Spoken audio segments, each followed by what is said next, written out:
o seu computador, o seu smartphone, o seu portátil. Calma. Não precisa de ter cuidado. Só para informar que já pode ouvir a Rádio Essencial em todo o lado, em todo o mundo.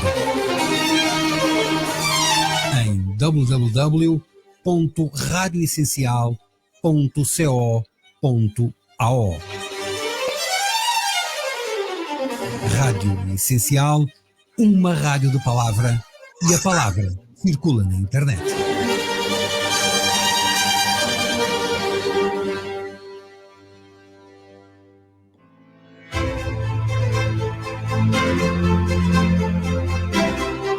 O resumo da semana no programa Dias Andados com Sueli de Melo.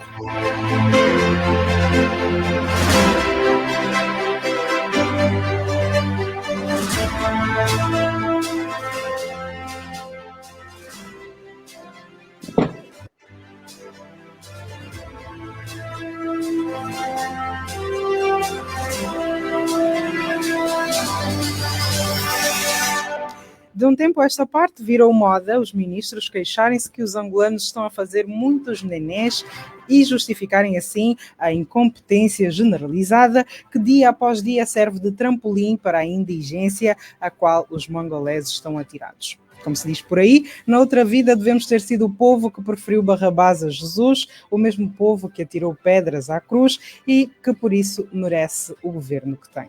Ora, primeiro, a Ministra da Educação justificou o elevado número de crianças fora do sistema de ensino com o aumento populacional. Logo de seguida, o Ministro da Energia e Águas lamentou que não seja possível, 49 anos depois, distribuir o líquido precioso a todos por conta do aumento populacional.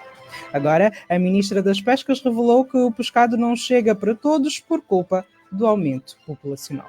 Sendo certo que o crescimento demográfico dificulta o desenvolvimento, é certo também que o fenómeno é apenas uma consequência e não a causa das políticas falhas. Tal como defende a teoria reformista, também conhecida como teoria marxista, o crescimento populacional não é responsável pela pobreza e pelo menor índice de desenvolvimento dos países, é decorrente da própria dinâmica do sistema económico, caracterizado pela má distribuição de renda e pelas desigualdades sociais. A teoria reformista determina que a parcela mais pobre da população apresenta muitas restrições. No quesito particular da educação, a baixa escolaridade prejudica o acesso a informações sobre a realização do planeamento familiar e a utilização recorrente de métodos contraceptivos. Nesse sentido, seria pedir demais ao tal governo, comandado pelo tal partido, que se diz o único capaz de liderar os destinos do país, o herdeiro, o dono disto tudo, que se preocupasse em implementar políticas públicas que contraponham esta tendência, que adote políticas de planeamento familiar, invista de facto na educação e afins. Mas, ao que tudo indica, é bem mais fácil descobrir-se formas de se arranjar desculpas e encontrar culpados. E por falar em descobertas, Sua Excelência, o Presidente da República, descobriu, só esta semana, que afinal os comboios no percurso Luanda-Novo Aeroporto Internacional António Agostinho Neto operam em condições precárias, dada a persistência de mercados informais, circulação de vendedores ambulantes e animais, além da acumulação de lixo e outros detritos. Das duas, uma. O Presidente da República surpreendeu a todos com a sua visita de constatação e, desse modo, não foi possível a habitual varredura de tudo e de todos para passar a ideia ao chefe de que de facto vivemos no país da Alice, ou fomos enganados, para variar, e no dia da inauguração do aeroporto, João Lourenço não chegou lá pela mesma via. De qualquer das formas, é inconcebível que seja necessário o chefe de Estado ver com os seus próprios olhos a desorganização do país para de seguida exarar despachos emergenciais, senão para que servem os seus auxiliares. A ser verdade que João Lourenço fez uma visita surpresa, sugerimos que o faça mais vezes, se for essa a condição para as coisas andarem. Que se lembre dos primeiros meses do seu primeiro mandato, em que andava a pé, parava nos semáforos e ia à praia. Que ao viajar pelo país o faça por terra e não pelos ares, para assim conhecer verdadeiramente o país que governa e os seus reais diculos. De diculo em diculo, lá na nova província ultramarina de Angola, afinal teve maca grande. A embaixadora angolana, na Tuga, decidiu que a jornalista Luzia Muniz é persona não grata e que, por isso, não se pode misturar com a justificação de que o que a também socióloga faz não é tão somente exercer o seu direito de liberdade de imprensa e de expressão, mas dedica-se ao ativismo contra a mais alta magistratura e o governo angolano. Em causa estavam as comemorações do Dia da África, que tinha Luzia Muniz como convidada, portanto, uma afronta ao chefe de Estado angolano. Para azar de muitos, lá as ordens superiores não tiveram qualquer efeito e a jornalista manteve-se na lista de convidados, tendo a Embaixada de Angola, por ordem da capital, declinado o convite. A arrogância e a prepotência da representação de Angola em Portugal levaram-na a concluir que, ao não ceder aos caprichos angolanos, as embaixadas do grupo africano acreditadas em terras lusas violaram os princípios da unidade, coesão e solidariedade entre os Estados. Outra maca mais. E como os problemas deste país parece que se multiplicam, esta semana vieram ao de cima mais denúncias contra Joel Leonardo. De acordo com o portal Isto é Notícia, a equipa de perícia da PGR, que investiga as acusações que pesam sobre o juiz conselheiro presidente do Tribunal Supremo, terá descoberto que aquele Tribunal Superior comprou detergentes de limpeza que impedem que o chão jamais volte a ficar sujo, a julgar pelo valor que, segundo o portal, custam mais de 160 mil kwanzas cada um dos detergentes. Uma revolução no mundo da limpeza que certamente vai levar ao delírio as donas de casa. Bem, pelo menos as mais abastadas. Foram igualmente descobertas faturas pagas a duas empresas prestadoras de serviços do Tribunal Supremo, forjadas a partir de computadores do Conselho Superior da Magistratura Judicial, órgão também presidido por Joel Leonardo. Os meandros destas negociatas constam do portal que, misteriosamente, voltou a ser atacado e, por isso, não é possível aceder. Já se perdeu a conta da quantidade de denúncias que pesam contra Joel Leonardo, mas que não merecem o mesmo julgamento em asta pública pelo mais alto magistrado da nação, como vimos, por muito menos, em outros casos. Haja costas largas. Para completar o rol dos factos que marcaram a semana, o antigo governador de Luanda ganhou coragem e finalmente assumiu que quer ser o próximo presidente de Angola. Já muito se falava sobre o assunto, à boca miúda, portanto não constituiria grandes surpresas, não fosse o facto de, há menos de 2 meses, Higino Carneiro quase ter jurado que nunca lhe passou pela cabeça candidatar-se a presidente do MPLA. O que aconteceu nesse curto espaço de tempo, que lhe terá feito mudar de ideia, vamos tentar fazer um exercício de adivinhação com o nosso convidado, José Gama. Boa tarde, bem-vindo ao Dias Andados. Muito boa tarde, mais uma vez.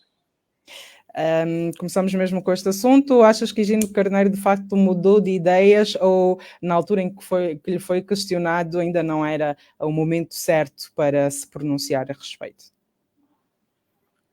Não, o Higino já vem se preparando desde há muito tempo, já vem alimentando esta ideia de ser um concorrente, um presidenciável, mesmo no tempo de José Eduardo dos Santos, quando foi feita a seleção de João Lourenço, há uma dada altura que ele se opôs à indicação de João Lourenço, porque ele também percebia ou entendia que deveria estar ali perfilhado. Ele era da opinião, era daquele grupo que defendia que deveria haver ali uma espécie de primárias.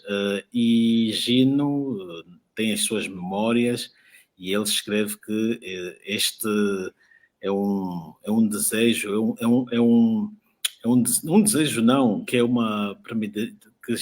que os familiares dele já previam que um dia ele seria o presidente de Angola e ele está a materializar. Houve um período que ele foi praticamente, terá se sentido intimidado, terá sentido muita pressão e recuou, dizendo que não pensava nisso. Mas quando ele falou aquilo, ele já estava avançado, ele já tinha uma equipa até de marketing que fazia publicidades e intervenções em seu nome. Não falavam da candidatura. Por que é que terá desmentido? Não, ele agora sente-se mais confortável. Ele antes tinha o processo contra ele, se calhar pensou que fossem usar para lhe chantagear.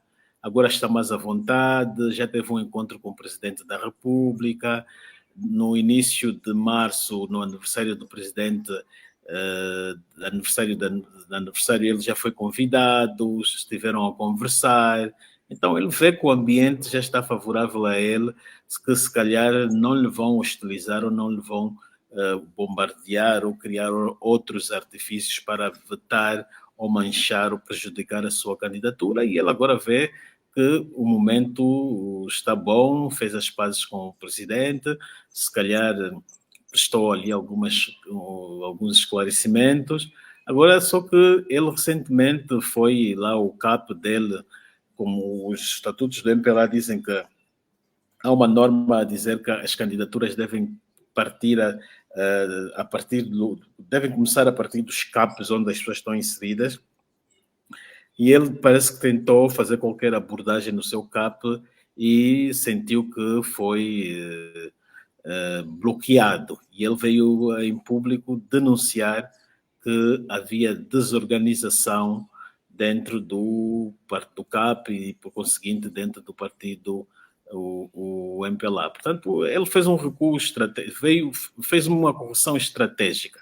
Primeiro, ele assumiu, depois sentiu que iriam pôr, depois quando sentiu que está tudo conforme, já não há processos, enterraram os seus processos judiciais, o terreno agora está favorável, está bom, então ele vê que não há necessidade de esconder esse desejo de avançar para uma candidatura, até que é positivo, porque nesse congresso do MPLA acho que vai ser histórico, porque se calhar vamos ter aí uns 5 candidatos. Tem aí Mas achas que essas candidaturas, por exemplo, hoje António Venâncio também já anunciou que está a preparar-se para mais uma vez candidatar-se. Achas que estas candidaturas vão passar pelo crivo, vão chegar até ao Congresso? Eles vão chegar, acho que vão chegar até o Congresso, porque o momento vai ser favorável. Vamos estar num momento em que João Lourenço vai estar no fim de mandato, e quando está no fim de mandato, o líder do MPLA também fica politicamente enfraquecido, já não tem poderes ou habilidade de usar os órgãos do Estado como Mas não quererá também João Lourenço indicar alguém à sua escolha?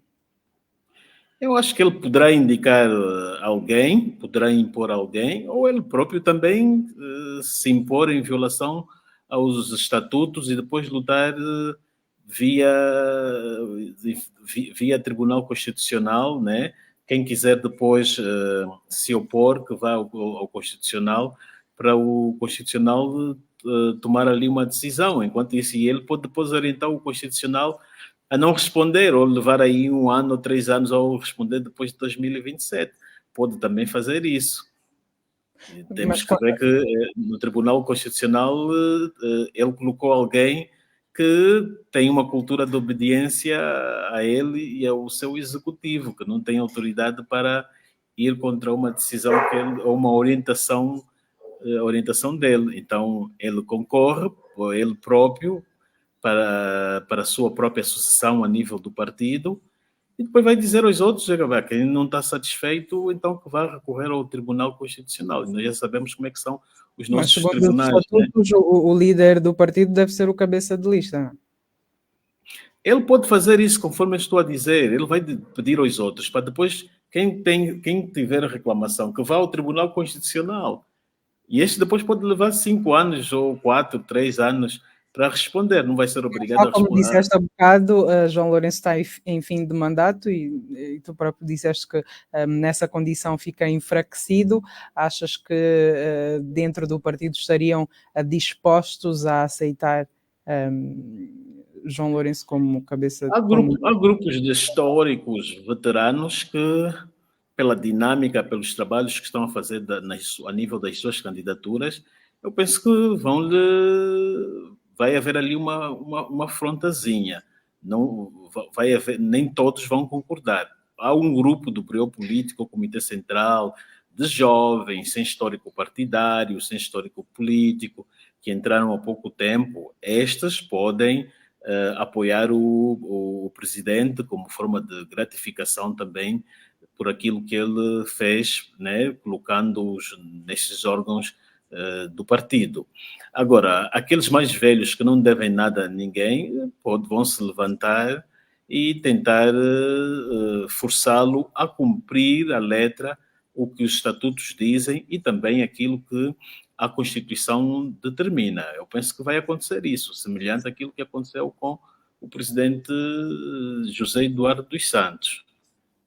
Quanto a Higino Carneiro, achas que terá aceitação tanto dentro do partido, como sendo presidente do MPLA, automaticamente é cabeça de lista? Achas que terá aceitação também no seio dos angolanos em geral?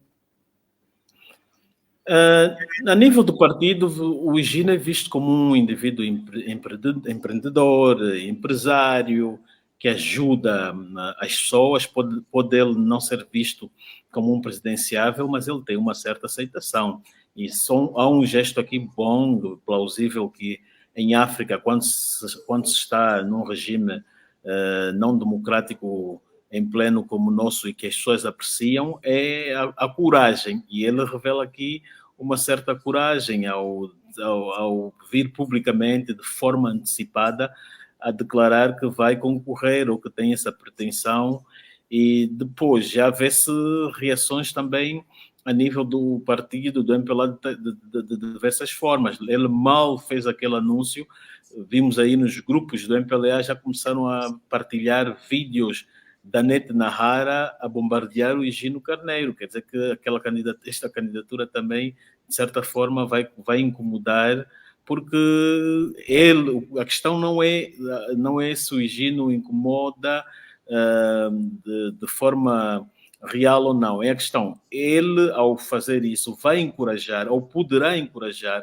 com que mais grupos façam isso, mais elementos. Vão ver se o Higino, que é Higino, está a concorrer, que já anunciou de forma antecipada, então outros vão achar que podem também fazê-lo e conforme está a fazer o Higino, e começarem a avançar. Agora, ele tem que estar preparado que o MPLA vai colocar aí as suas milícias, as brigadas digitais, para depois procurarem atacar a sua integridade, tentarem criar situações.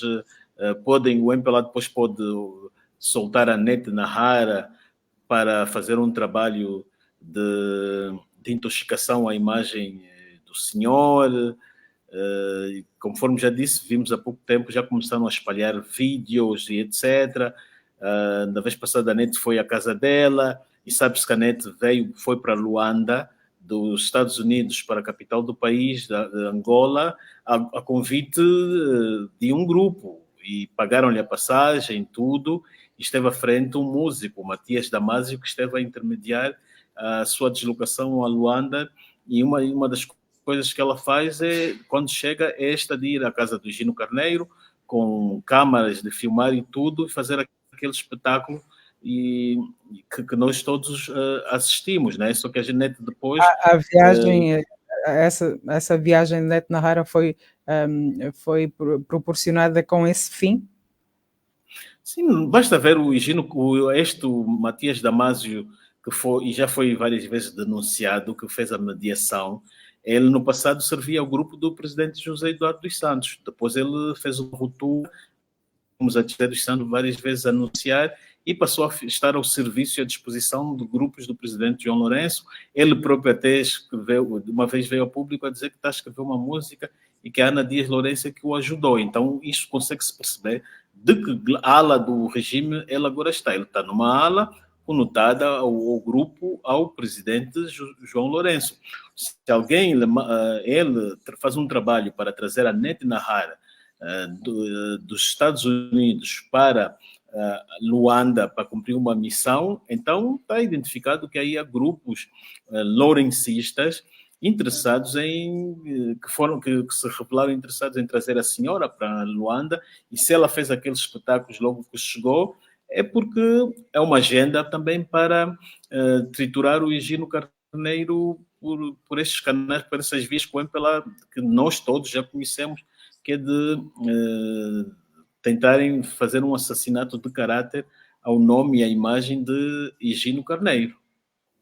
E quais são as possibilidades de António Venâncio? O António Venâncio é um técnico, conheço o MPLA já há muitos anos, é um intelectual completo, uma figura agradável de se ouvir e de se lidar. Agora, resta saber como é que vai estar a popularidade dele, porque a popularidade de muitos dirigentes advém do facto de terem já exercido cargos de relevo no partido que ajuda a dar-lhes assim uma certa visibilidade.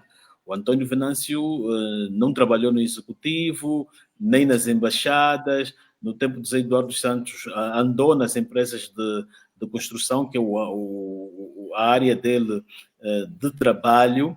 Agora, em relação aos outros, ele vai precisar de mais divulgação para que não seja visto como um outsider. Portanto, ele tem aqui... Para digamos, limpar a imagem do MPLA e trazer um ar de mais fresco ao MPLA, não seria uma boa estratégia colocar alguém que não está no rol dos governantes, que muita gente tem a ideia de que fazem parte todos de um grupo não muito bem visto? Sim, não porque o MPLA está no governo desde 75. Exato, o MPLA está no governo a governar desde 75, e é uma coisa que ele não fez até agora, é de reformar o Estado, de despartidarizar o Estado.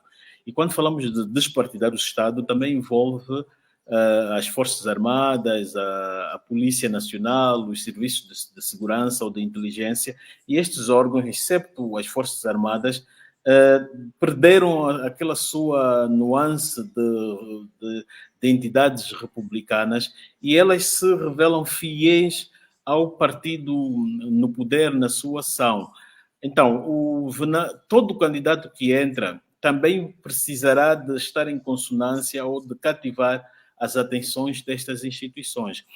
E o Venâncio pode não ser muito bem conhecido, e há instituições, por exemplo, o Gino Carneiro é militar, os militares e os polícias podem se entender com ele, ver que ele percebe os problemas dos militares, que eles têm de salários que não sobem, problemas Mas João Lourenço também é, e no entanto há também muitas queixas desta parcela da população. Sim, mas João Lourenço, a nível castrense, ele já esteve nas Forças Armadas, antes de chegar à presidência, teve a convivência no Ministério da Defesa, participou de perto, foi um tempo que lhe deu para cativar alguma atenção dos militares, das entidades castrenses. Ele tem nas polícias alguém que é muito ligado a ele, o general Eugênio Laburinho, e que acaba por se constituir uma extensão dele nas polícias. Então, ele, em parte, tem também aqui a polícia com ele. Agora, o Venâncio, comparando aos outros, não tem uma estrutura, uma ala, o grupo precisa de criar isso. Já o Lourenço tinha, o Gino Carneiro também tem, outros que poderão vir, se forem dentro do partido, provavelmente que são do Comitê Central ou do Bureau Político, poderão ter. Há muita gente, não é, que tem há grupos, algumas ilhas, aqueles grupos que vão se sentar aos finais de semana ou aos sábados para comer e que depois estar ali no convívio. O Gino tem esse grupo. João Lourenço também tinha isso. Agora, o Venâncio precisa também de constituir um grupo e buscar figuras de prestígio para também o apoiarem nesta luta. E ele tem que fazer tudo também para ver se que ele possa conseguir mobilizar barões do partido para fazerem apelo à direção para que ele não seja sabotado como foi no último congresso em que ele foi colocado de parte. Achas que depois de Gino Carneiro e António Venâncio haverá mais corajosos a manifestarem vontade de liderarem o partido e, consequentemente, o país? Vão, sim, senhora. Eu acho que, como eu disse, vai ser um congresso que vai ter por aí entre 4 a 5 candidaturas. Há sinais de elementos também, outros aí internamente, que também querem, estão nos bastidores e não querem ainda revelar os seus nomes ou a sua estratégia, com medo de que o presidente depois coloque a procuradoria por cima deles, a inventar processos ou que venha a sabotá-los. Alguns deles estão à espera ainda dos últimos meses ou do último ano da saída de João Lourenço, que é para poderem dar o rosto ao programa que eles entendem ou acham que pode servir para o partido nos próximos anos. Achas que quem quer que seja que se candidate, os angolanos querem continuar com o MPLA independentemente de quem esteja à frente? Bom, nós tivemos aqui as eleições, mesmo que os resultados não sejam verdadeiros, não temos elementos para que nos serve para aferir se são ou não. O MPLA teve 52%, a oposição, a outra parte, quer dizer que metade votou na oposição, metade votou no partido no poder. Há aqui um sentimento muito claro que indica que as pessoas querem mudança, e as pessoas hoje já não querem saber quem vai entrar. O que as pessoas hoje querem é a mudança de regime, a mudança de sistema, porque pode até surgir um bom candidato no MPLA, mas não é isso que as pessoas querem. As pessoas estão desiludidas porque o José Eduardo saiu, ele estava a liderar o regime, ao saírem as pessoas pensavam que o problema de Angola estava na pessoa, e com a saída de José Eduardo dos Santos entrou o João Lourenço, as pessoas perceberam que o problema afinal não está nas pessoas, porque nada mudou. Saiu o José Eduardo dos Santos, entrou o João Lourenço, as práticas continuam as mesmas, de sufocar o Estado, corrupção, aniquilamento da imprensa, usar os serviços policiais, todo o sequestro das instituições, está a mesma coisa, quase que nada mudou. Se o dos Santos fazia de uma forma, Lourenço apenas sofisticou. Então as pessoas percebem que querem mudar, querem experimentar uma outra coisa que não seja o MPLA. As pessoas estão preparadas para isso. Basta só o MPLA realizar umas eleições verdadeiras, livres e com certa integridade, ele poderá perceber isso. E veja uma coisa, nós tivemos 2 tipos de votação. Aquela no círculo nacional e no exterior. Quem está no exterior, que é um círculo mais pequeno, que não se faz fraude, quem está no exterior, o pessoal que está no exterior votou contra o MPLA. O MPLA perdeu no exterior. Só ganhou no interior, onde ele consegue depois trabalhar nos votos. Então, e se o povo é um único, o que está no interior e o que está no exterior deveriam partilhar os mesmos sentimentos, a mesma ambição política, o mesmo desejo pelo país. Então, se é um único povo e estando ele a agir de forma uniforme, e veja que o que está fora votou contra, e o que está dentro, que está a sofrer, votou ainda pela permanência do MPLA. Quer dizer que há aí qualquer coisa que não está bem, que o MPLA recorre a métodos não convencionais para ganhar as eleições ou subverter a vontade popular expressa nas urnas. Muito bem, 18h01 em todo o espaço nacional, dar a conhecer aos eventuais ouvintes novos que este é o programa Dias Andados, vai ao ar todas as sextas-feiras depois das 17h30, podemos ser ouvidos na sintonia 96.1 FM ou nas nossas páginas do Facebook e do YouTube. Mudamos de tema. Os grupos parlamentares do MPLA e da UNITA decidiram juntar as propostas de lei sobre a institucionalização das autarquias para elaborar um único documento para discussão. O que te parece esta decisão de união dos 2 partidos? Pois eles cada partido ou cada grupo parlamentar apresenta as propostas, levam para o Parlamento para discutir e depois vai haver mais à frente vai-se decidir qual das propostas vai vincar. E a UNITA, como deu a dianteira de apresentar um programa, uma proposta para as autarquias, não tinha como o MPLA rejeitar. Mas nós vimos a partida, logo no início dos debates, o secretário para os assuntos eleitorais do MPLA dizer que no projeto da UNITA identificou aí 3 artigos que criavam desconforme com relação à lei, e ele o MPLA trabalhou o projeto da UNITA, já tinha identificado ali coisas que ele achava que iam contra a Constituição, que ele dizia que mais à frente obrigaria-os a criar comissões ad hoc. O MPLA, se nós prestamos atenção nas declarações do secretário para os assuntos eleitorais, o Martins, ele já fez uma declaração de que vai chumbar a proposta da UNITA, vai apenas avançar com o debate para mostrar que são, ou simular que são liberais, que aceitam o debate, mas mais à frente ele vai pôr de parte. Pelo menos o MPLA já anunciou, não escondeu isso. Portanto, perante esta decisão, alguém terá de ceder, baseado nas suas declarações, temos de concluir que quem será obrigado a ceder será a UNITA. Sim, a UNITA vai ver o seu projeto chumbado. Mas o importante é que o debate começou, porque já estávamos aqui com rodeios, esquivas.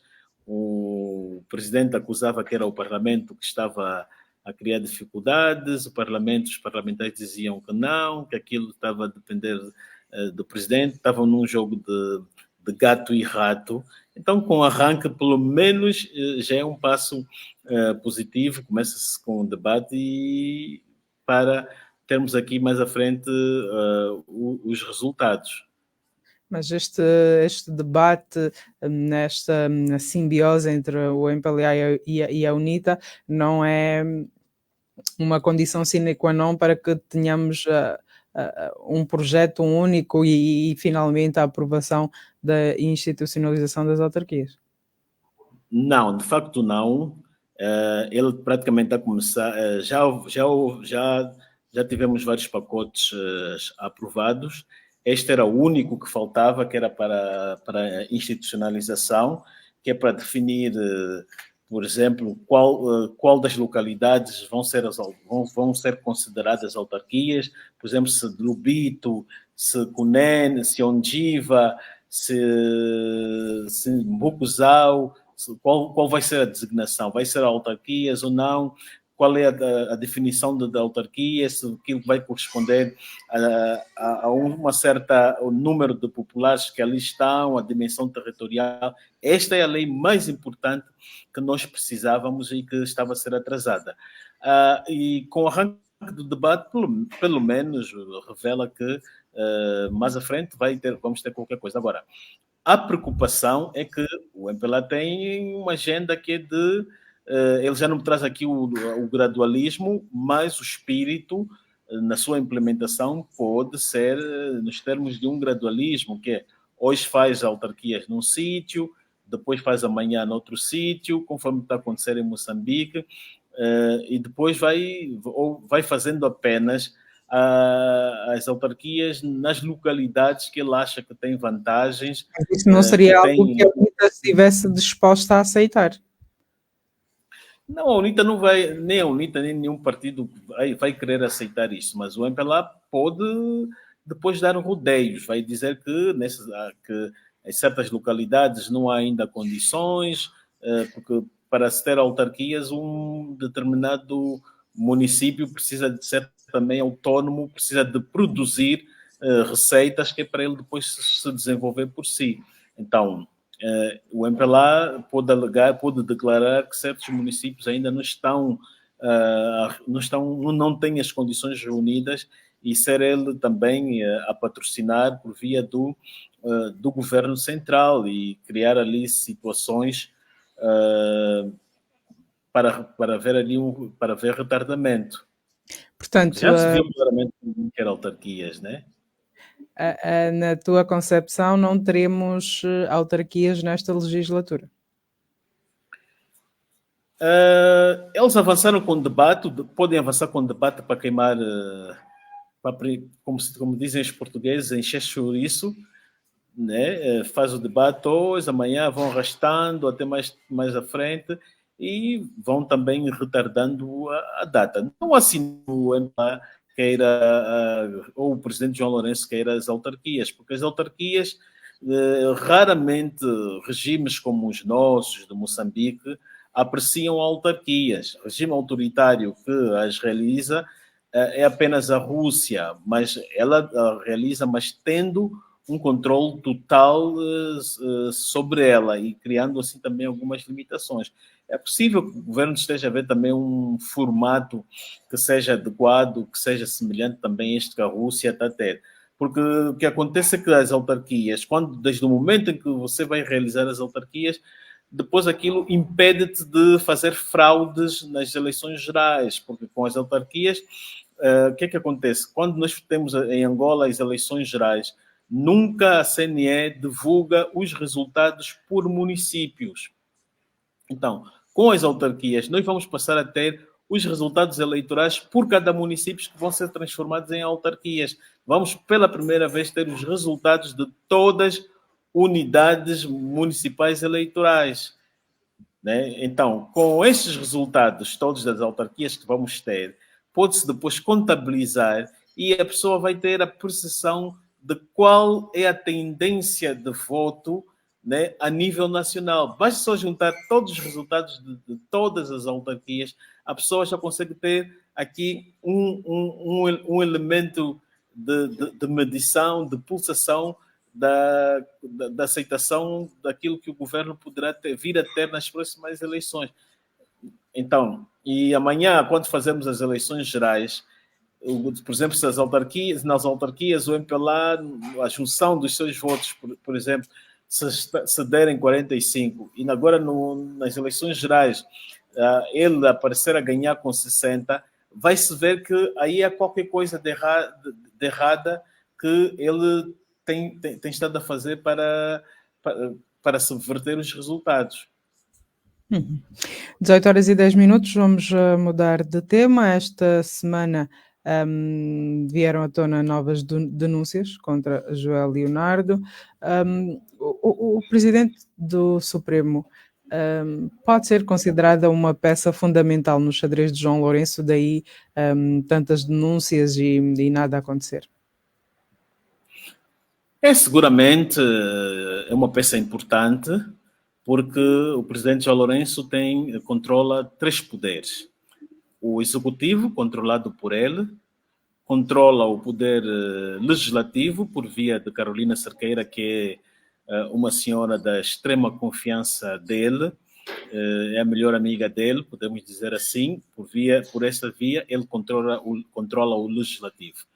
Antes ele não controlava bem o aparelho judiciário porque não conhecia as pessoas, mas com Joel Leonardo uniram o útil e o agradável.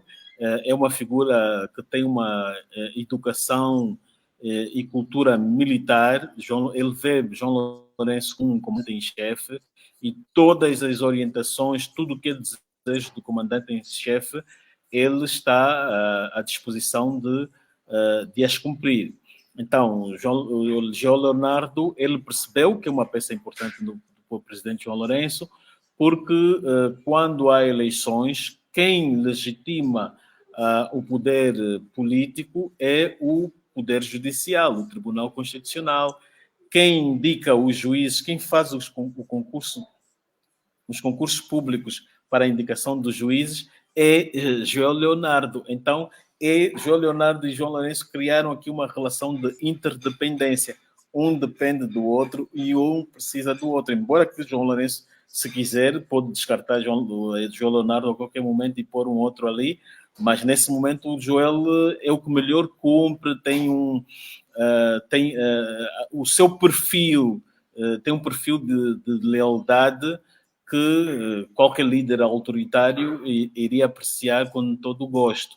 Então, essa relação faz com que o João Lourenço também venha o proteger de todas as formas. Veja que, a dada altura, João Leonardo funcionava no Palácio da Justiça, saiu dali, pediu ao presidente para sair, para ter agora uma estrutura para ele gerir, e ele tendo aquela estrutura, uma nova sede que era onde funcionava a Provedoria-Geral da República, ele com uma nova estrutura, ele agora pode fazer gestão, põe ali as empresas de jardinagem da mulher, põe a empresa de limpeza do filho, dos sobrinhos, e tudo por aí. O Presidente da República criou condições para o João Leonardo fazer gestão, e isso vai contra a lei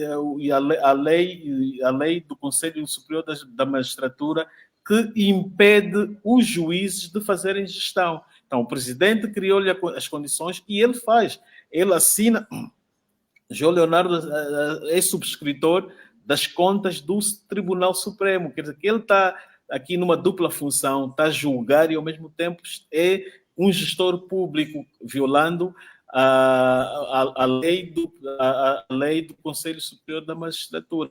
Quem está a promover isso, quem lhe criou as condições, é o Presidente da República, que deveria ser o garante do bom funcionamento das instituições.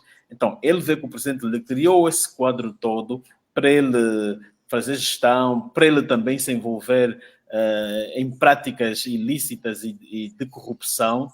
Então, tudo aquilo que o Presidente também lhe pedir, ele vai fazer. Temos aqui esse caso dos 500 milhões do BNA. Qual é o papel que o João está a ter? Ele é um caso político e ele, em condições normais, deveria dar tratamento àquilo, entregar os passaportes, a documentação aos senhores ou aos visados, em conformidade com o último acórdão do Tribunal Constitucional, mas ele não, ele coloca ali impedimentos. Ele também está a atuar como parte do poder político, que é contra a soltura e o fim deste processo. Mas esta conivência não arrasta também para a lama o próprio Presidente da República? De certa forma, o Presidente prejudicou a sua reputação, apadrinhando e dando cobertura a estes atos de corrupção de João Leonardo, né? Mas o Presidente acho que está numa fase que ele não está nem aí com isso. Para ele agora o mais importante é o seu poder, tem o seu poder consolidado, e por aí fora. Basta olhar para o perfil de João Lourenço, as suas declarações. Ele é um homem despreocupado com isso. Ele está mais preocupado com o seu poder. Estou aqui, estou a mandar, exonero, não exonero, e ponto final. Agora, o que vão achar dele ou não, ele não está muito preocupado com isso. É daquele tipo de que ele acha que ninguém lhe pode manipular, ninguém lhe pode mandar, que ele é o chefe. A última palavra é a dele, então ele arrasta João Leonardo assim até o fim, seja corrupto ou não, haja também processos contra este mesmo João Leonardo ou não, ele não quer saber. Só que com isso o presidente arrasta também a imagem do país, porque o prestígio do país, quem dá também é a figura do Presidente da República. Se o Presidente da República for um homem prestigiado, um líder carismático, aquele carisma, aquele prestígio também transporta para o país. Agora, se for um líder que comete ditadura, atrocidades, etc., ele também arrasta o prestígio do país. Quer dizer, o prestígio de um e do outro está completamente ligado. Então, era necessário também que o presidente se preocupasse um pouco com a imagem do país e preocupando-se não fazer esse alinhamento e apadrinhamento que faz à volta de João Leonardo. Veja que há um processo na Procuradoria-Geral da República há já 2 anos contra esse João Leonardo. Ele está no fim, mas fica engavetado porque os inspetores ou o procurador não sabe o que fazer com aquilo, né? Porque publicamente vem o presidente a tomar posições que indiretamente interferem interferem no trabalho dos procuradores. Quando ele diz que não há provas contra esse juiz, mesmo ele recebendo regularmente o relatório que a Procuradoria-Geral da República lhe faz chegar com certa frequência, que é para ele acompanhar o processo. Em condições normais, o João Leonardo, a essa altura, estaria a ser constituído, arguído, e teria os seus familiares também a lhe aconselharem a renunciar ao cargo em respeito à figura Tribunal Supremo, para dar uma certa credibilidade e prestígio. Mas não, ele prefere arrastar também a própria instituição, toda a estrutura do Estado e toda a estrutura do Conselho Superior da Magistratura, só mesmo para se defender. Portanto, esta investigação da PGR é apenas para inglês ver e não vai surtir nenhum efeito? Não era para inglês ver, porque assim conforme está, também o Presidente tem o joelho nas mãos, porque a Procuradoria responde junto ao Presidente. E aqui há muitos elementos. Vimos há uma rede de venda e tráfico de influência que funcionava no gabinete do João Leonardo e que estava encabeçada por um sobrinho que foi preso e foi condenado a 2 anos de prisão por ter ido negociar a sentença contra o antigo ministro dos Transportes, Augusto Tomás. Há muitas evidências. Essa semana também o Isto é Notícia trouxe aí faturas forjadas que o Joel faz, os contratos que ele faz com as empresas da esposa, dos filhos, e tanto. O João Leonardo, já desfalcou aos cofres do Estado cerca de, ou mais de 900 milhões de kwanzas, só num período, creio que de 2 anos, entre 2002, 2003, ou 2001, 2003, período em que ele esteve... Exato, já fez isso. Quer dizer, ele hoje está a governar o Tribunal Supremo como se fosse uma lavra pessoal, e depois intimida os juízes, todos aqueles juízes que tomam decisões que não são favoráveis a ele ou que o afrontam. Ele procura penalizar não só os do Supremo, mas também os juízes dos tribunais ordinários. Ele pega todos aqueles que ele sentir que estão a tomar decisões que não é de seu agrado, ele penaliza, manda-os para as províncias ou nos municípios lá longe, e que isso depois afeta a estrutura familiar dos magistrados. Então, os juízes, com isto, sentem-se intimidados, então são obrigados a fazer tudo aquilo que João Leonardo determina ou manda. Disseste que esta investigação vai parar as mãos do Presidente da República. Por que motivo quererá João Lourenço ter João Leonardo nas mãos? O que eu dizia, criar uma relação de interdependência. O João Lourenço a ter o João nas mãos, toda a ordem que ele der, o João Leonardo é capaz de fazer. Se ele mandar o João Leonardo enterrar o processo de alguém, como fizeram com o do Higino, o João Leonardo manda enterrar. Se mandar não condenar alguém, o João Leonardo também vai fazer. Como eu dizia, ele tem uma cultura de obediência militar. Tudo aquilo que lhe mandarem, ele faz. Mas essa obediência de que falas já é meio que uma característica dos governantes, dos membros do MPLA, por assim dizer. É necessário que João Lourenço tenha trunfos para que as pessoas lhe sejam obedientes?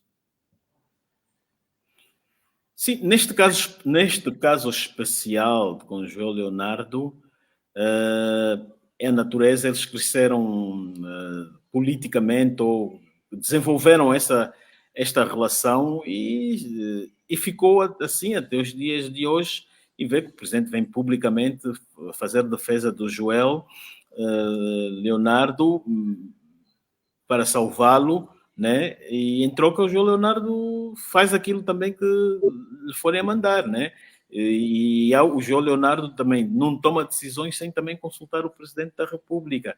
O Presidente da República tem um decreto em que ele ordena alguém para o representar junto aos tribunais de Angola, que é o ministro Adão de Almeida. O Joel pode não ser recebido todos os dias ou todas as semanas pelo Presidente da República, mas com frequência se reúne também com o ministro Adão de Almeida. Quer dizer, criaram aqui também uma relação de promiscuidade entre o poder judicial e o poder político ou executivo.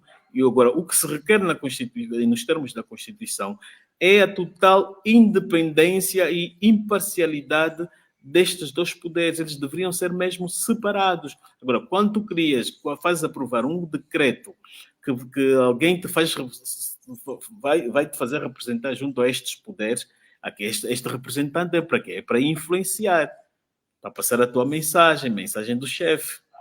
Então, estamos aqui. Por isso é que a UNITA, da outra vez, tinha razão quando estava a avançar com o processo de destituição do Presidente da República. Por quê? Porque ele estava-se a desfazer das suas obrigações constitucionais.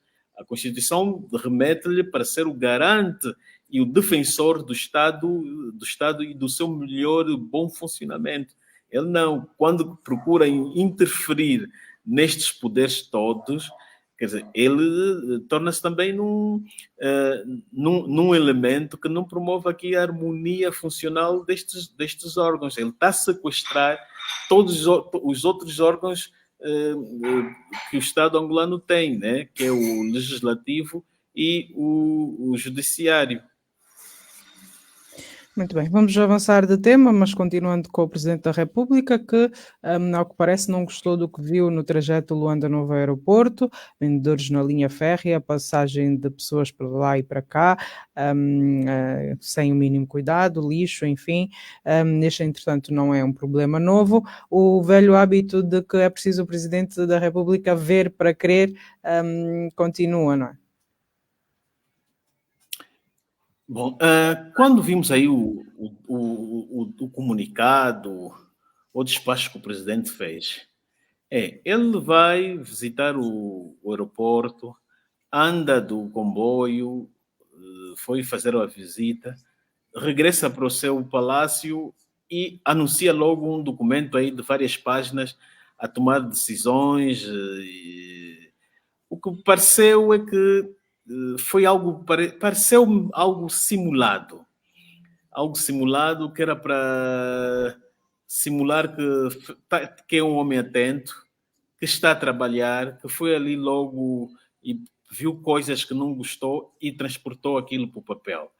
Mas o presidente tem órgãos que estão ali presentes que fiscalizam aquelas obras, que são os seus olhos e as suas orelhas douradas. Não é necessário ele ir pessoalmente para ali para ver que há falhas.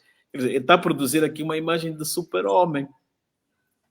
Né? O presidente, antes dele ir para um sítio, vimos aí o presidente antes de ir para um sítio, ele tem uma equipa de avanço que vai inspecionar aquilo. Vimos aí ele ao lado do chefe de serviço de inteligência, do comandante da polícia. Quer dizer que ele, antes de ir para ali, houve um trabalho de fiscalizar o que é que não há, onde é que o presidente vai ir, vai passar. Se estes órgãos já lá estiveram antes, produziram relatório, informação para o presidente. Já não era necessário o presidente fazer aquele show-off de que foi ver, constatou e agora toma aquela decisão. Foi muito rápido.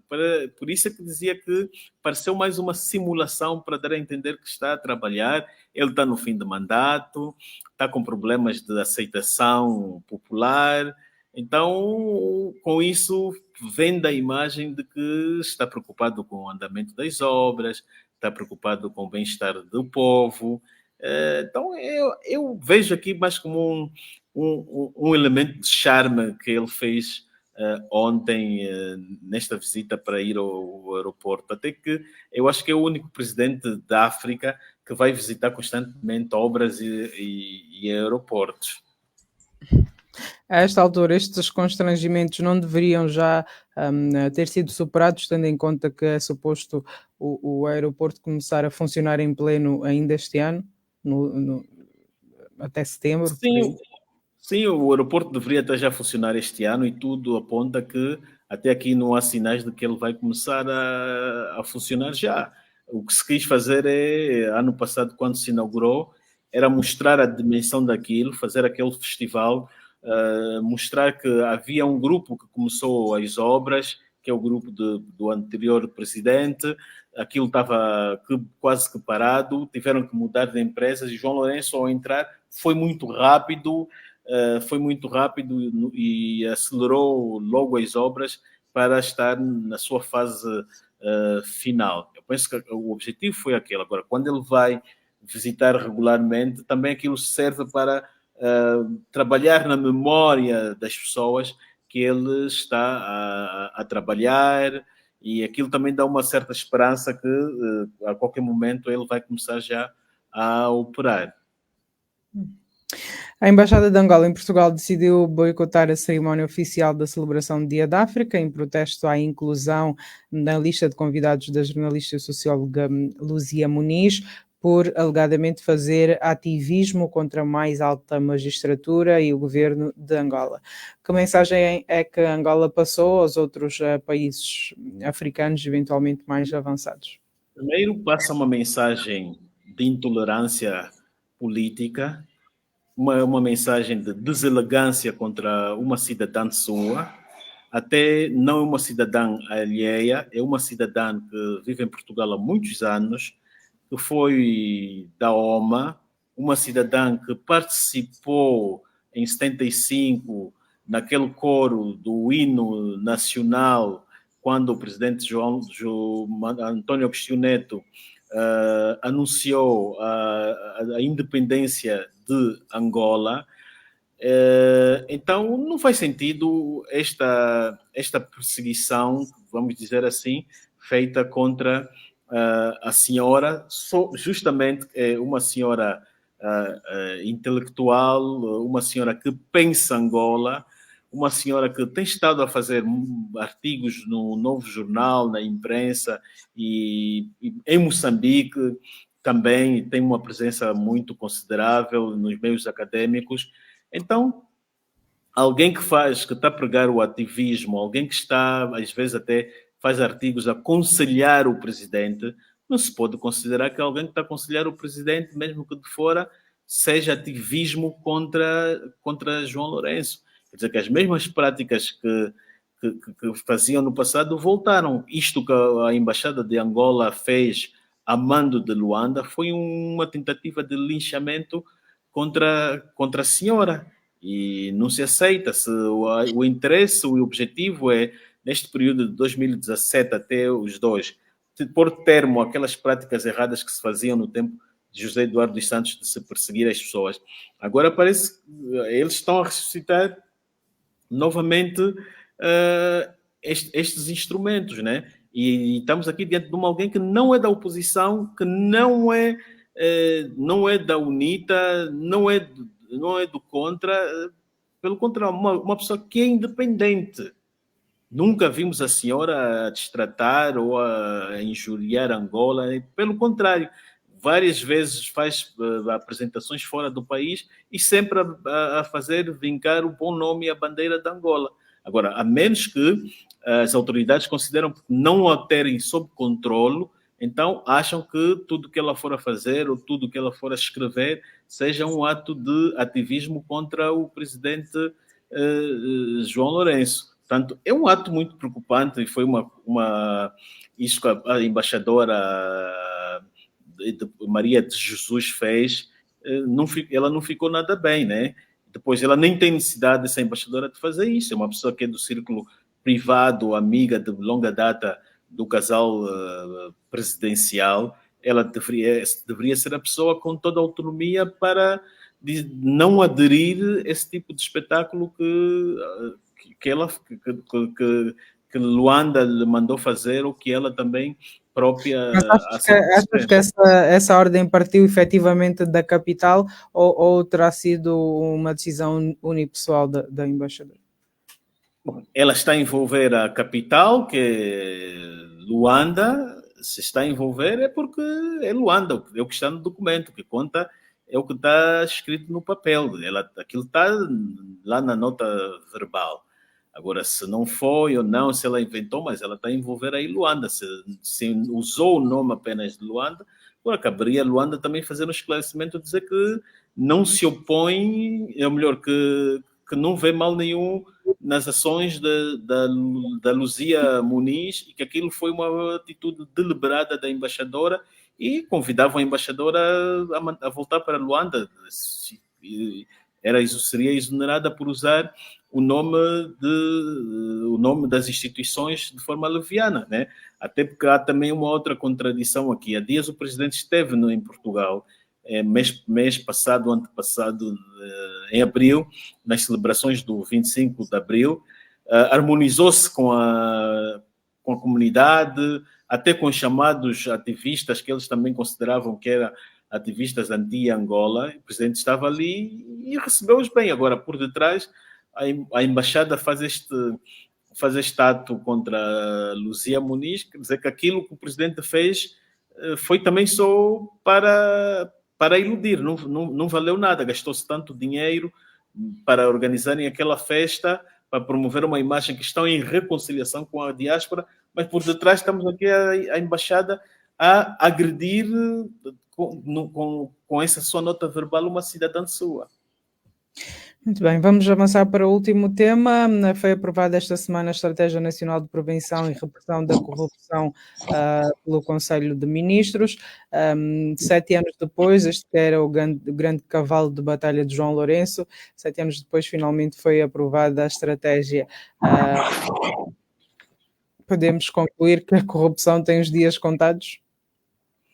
Não, a corrupção não tem os dias contados. Tá? Esse programa ainda está incompleto para pormos termos ou diminuir a corrupção.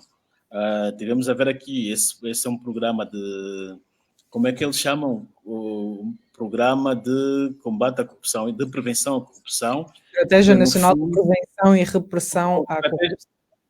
Pois, no fundo, isto é uma quase cópia de um outro programa da Estratégia Nacional de Combate à Corrupção de Portugal. E se nós olharmos a um ponto, é um programa de 7 pontos, este de Portugal, e há um dos pontos que acho que o número 3, que é igualzinho a este que o Adão de Almeida veio aqui anunciar, né? Que fala da prevenção, a detenção e a repressão da corrupção. Agora, eles não há mal nenhum copiar combate com programas ou estratégias do Brasil ou de Portugal ou de qualquer país, até é louvável, mas que copiem bem. Pelo menos, por exemplo, do Portugal, tem um parágrafo que ele diz que uma das coisas que também se vai fazer é divulgar periodicamente os trabalhos, né, e informar periodicamente os trabalhos de combate ou de prevenção à corrupção.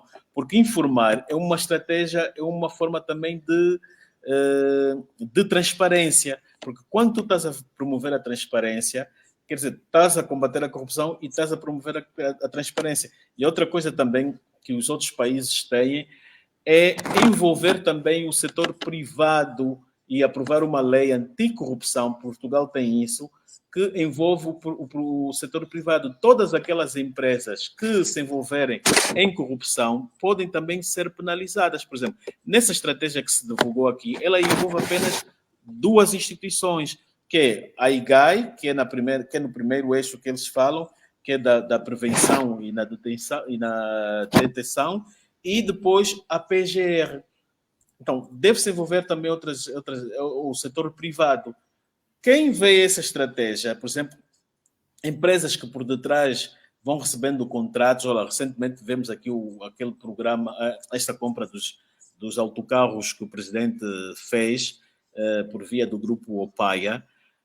Ali, nesta estratégia de combate à corrupção, não tem nada que impede ou que vai impedir esta venda, a compra ou um negócio semelhante a este dos autocarros. Quer dizer, que essa estratégia também ainda ela está incompleta. Não impede, por exemplo, que amanhã o Matapalo vai firmar um acordo, vai receber uma obra do governo e por detrás vai dar uma gasosa para a sede do MPLA. Não impede e ela nem vai ser penalizada com isso. Nós tivemos aqui uma lei, por exemplo, mesmo em Portugal como no Brasil, nas suas estratégias, nos seus programas ou nas suas estratégias Nacional de Combate à Corrupção, tem também um parágrafo que fala sobre a revisão das leis. Regularmente vão fazendo trabalhos de fiscalização das leis para ver se há leis aqui que podem promover a fuga para a corrupção. Nós tínhamos há pouco tempo uma lei que o presidente aprovou que dava 10% das arrecadações do combate à corrupção aos procuradores e aos juízes. Aquilo é o quê? É corrupção. Estávamos a ver que muitos procuradores, muitos juízes, aliás, o próprio João Leonardo, se apoderarem dos bens dos condenados, até nem dos condenados, das pessoas que já estavam com problemas com a justiça, só para ficarem com os seus bens. Aquilo foi um ato de corrupção muito grave e teve que ser posto de parte porque o antigo bastionário da Ordem dos Advogados remeteu pediu uma apreciação do Tribunal Constitucional e este travou. Portanto, esta estratégia que foi apresentada aqui é boa, sim senhora. Nós precisamos de nos prevenir da corrupção, porque estava só a falar de combate, porque quando se fala de combate quer dizer que é combater algo que já existe. Agora, precisamos de fazer com que a corrupção diminua, e para diminuir é irmos pela prevenção e não pelo combate. Então, esta coisa é boa, mas eu acho que poderia-se até, se o governo quisesse, copiava toda a íntegra da estratégia que Portugal aprovou, já que estes pontos... Achas que essa estratégia teve também em conta a questão dos ajustes diretos, que também podem ser uma fonte de corrupção? Olha, nem mais. O de Portugal, pelo menos, fala disso. Também ataca a questão dos contratos. Quer dizer, as coisas que travam a corrupção de verdade, que está na Estratégia Nacional de Combate à Corrupção de Portugal, não copiaram, que é esta dos ajustes, porque em qualquer parte do mundo, os escândalos de corrupção partem dos contratos, dos ajustes diretos que o presidente tem estado a fazer. E ele, nessa estratégia, não traz nada disso. Então, é um ponto, é um programa que pode ser ainda melhorado. Ela ainda não está no fim, a fase final ainda vai passar pelo presidente. E por isso eu acho que deveriam copiar todo o que de Portugal está, que está bem completo. E não só essa parte, os 3 eixos que eles aqui citam, em que envolve apenas a IGAI e a PGR para atuarem. O presidente tem que atacar a questão das contratações diretas, que ele faz, que é a grande fonte de corrupção aí. Muito bem, Gama, chegamos ao fim de mais uma análise da semana. Mais uma vez agradecer a disponibilidade sempre aqui ao Dias Andados, desejar um ótimo fim de tarde e um bom fim de semana. Até à próxima. Obrigado.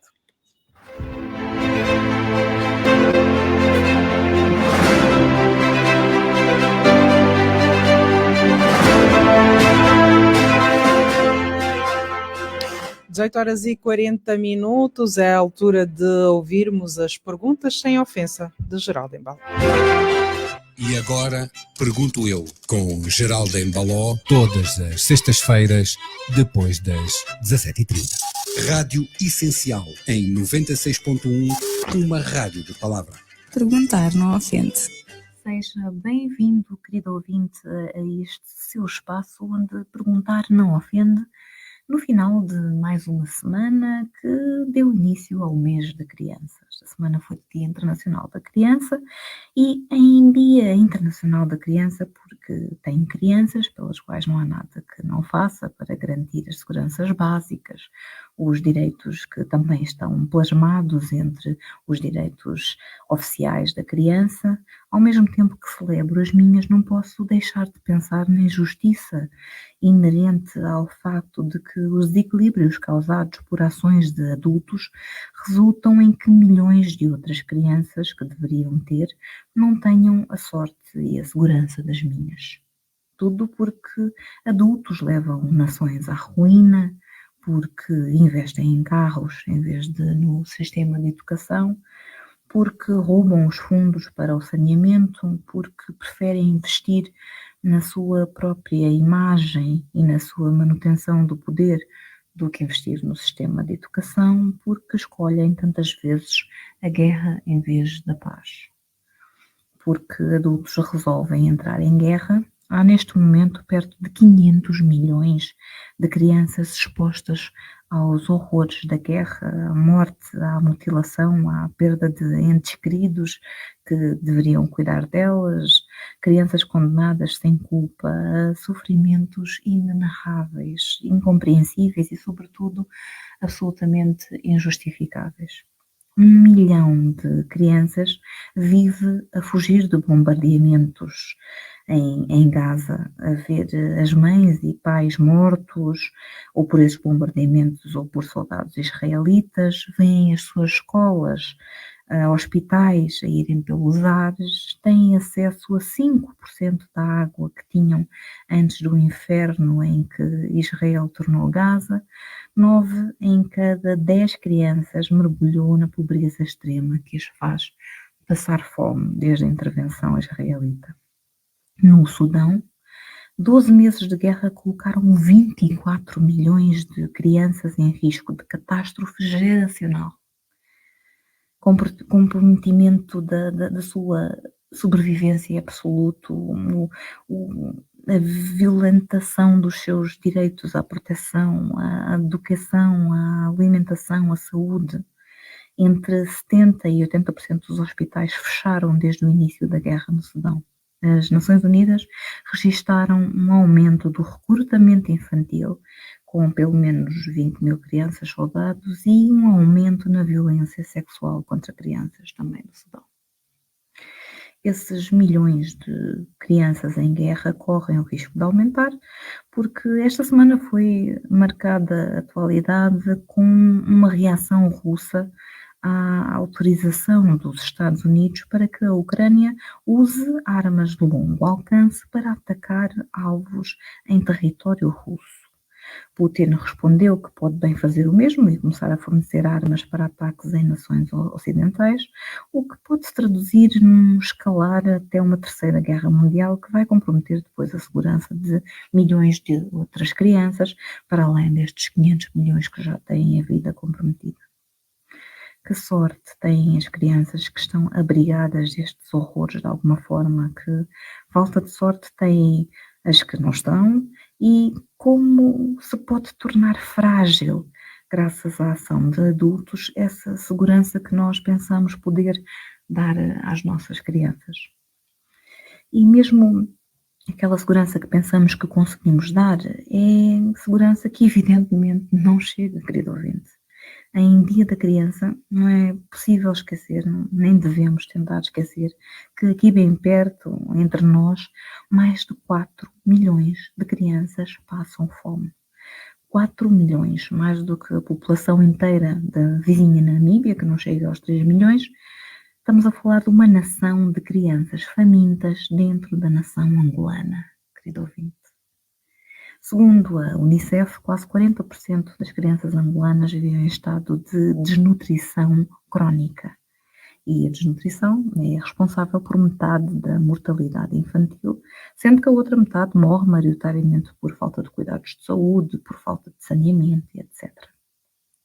O governo dirá certamente que a mortalidade infantil reduziu em mais de 170% nos últimos 30 anos, e é verdade que reduziu. Baixa expectativa seria se continuasse no mesmo nível de há 30 anos, quando tantas nações se tornaram super desenvolvidas em muito menos tempo, mas com mais de 2 décadas de paz, pergunto-me o que é que pode justificar que 4 milhões de crianças passem fome numa Angola produtora de petróleo, que tenham o seu direito à saúde, à educação vilipendiado numa Angola em que se gastam milhões em futilidades, em obras para o presidente ir cortar fitas e que depois não têm qualquer serventia, como é o caso do aeroporto que custou 45 milhões de dólares e que não recebe voos há mais de um ano, como reportou o Valor Económico desta semana.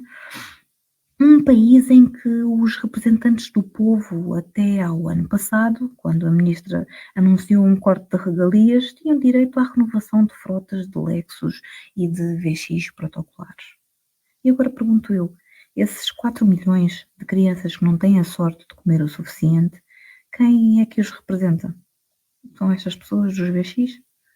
Quem representa os que não têm a sorte do acesso à saúde, de poder ir à escola? Em Angola, metade das crianças matriculadas não consegue terminar o ensino primário.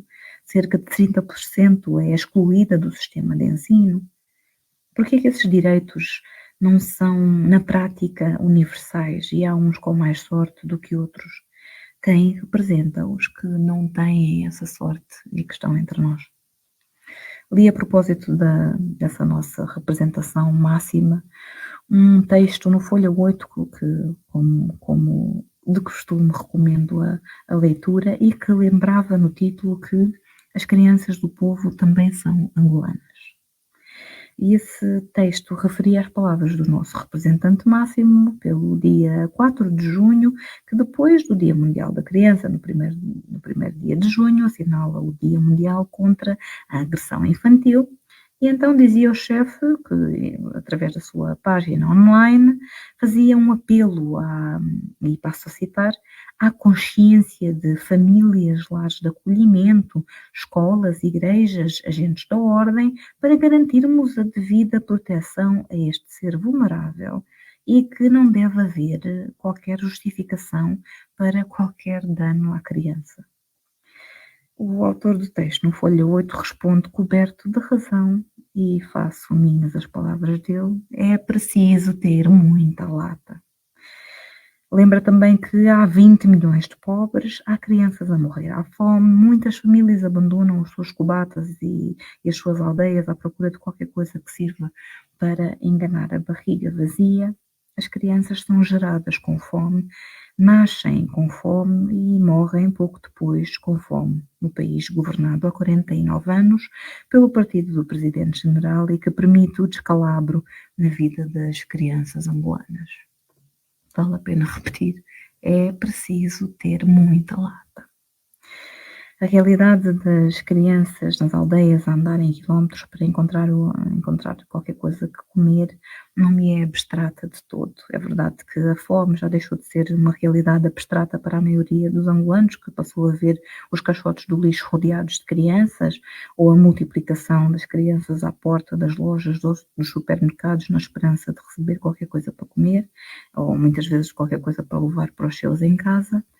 Mas essa realidade das pessoas que andam quilómetros saídas das suas cobatas não me é abstrata de todo, porque tenho família direta em comunidades vulneráveis, como saberá o querido leitor que me ouve e que frequentemente me ouve fazer referência aos meus mocobais. Governação é responsabilização, não é só passeios de avião. Mas é com esperança, sempre teimosa, talvez infantil, tão teimosa, querido ouvinte, que marcamos aqui encontro. Até a próxima, na sua Rádio Essencial. E agora, pergunto eu, com Geraldo Embaló, todas as sextas-feiras, depois das 17h30. Rádio Essencial, em 96.1, uma rádio de palavra. Perguntar não ofende.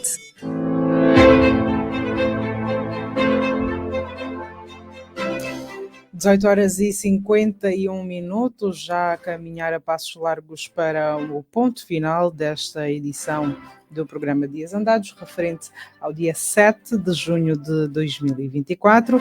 Resta-nos algum tempo para recordarmos o que aconteceu durante a semana. Esta semana foi aprovada a Estratégia Nacional de Prevenção e Repressão da Corrupção pelo Conselho de Ministros.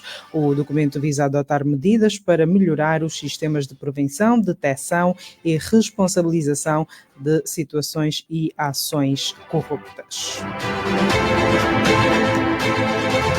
Ainda esta semana, a UNITA disse querer ouvir o Ministro de Estado e chefe da Casa Civil do Presidente da República sobre a compra de 600 autocarros no valor global de mais de 323 milhões de euros, anunciado recentemente pelo Governo. A intenção foi manifestada esta quinta-feira pelo quarto vice-presidente do grupo parlamentar durante uma conferência de imprensa.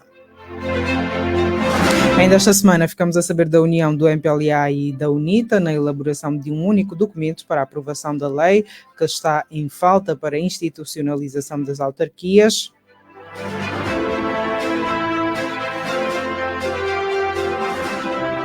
Ficamos também a saber esta semana que o antigo governador de Luanda e do Cubango, Higino Carneiro, demonstra interesse em concorrer à liderança do MPLA no Congresso dos Camaradas de 2026, que indicará o cabeça de lista do partido para as eleições de 2027.